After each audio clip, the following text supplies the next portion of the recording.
રીતિ કરતા હોય એવા કોઈ પુરાવા તમારા પર હોય તો તમે અમારા પર કાયદેસરની કાર્યવાહી કરાવી શકો છો। રહી વાત ભ્રષ્ટાચારની, અમે સન્માન્ય ગૃહમાં પણ કીધું છે અને રેકોર્ડ પર છે, અમે કીધું છે કે આદિજાતિઓના વિકાસ માટે જે કરોડોના બજેટો આવે છે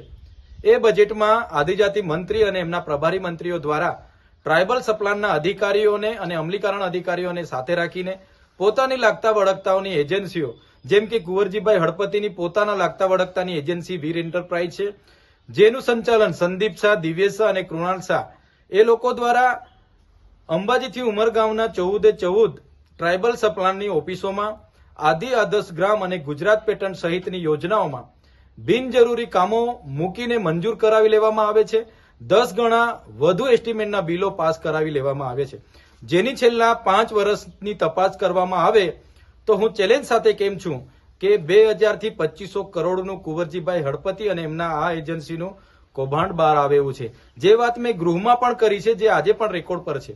ત્યારે જેનાથી એમને સીએમ સાહેબનો ઠપકો મળ્યો હશે, જેનાથી અકળાઈને આ ઉભરો એમણે ઠાલવ્યો હશે એવું હું માનું છું।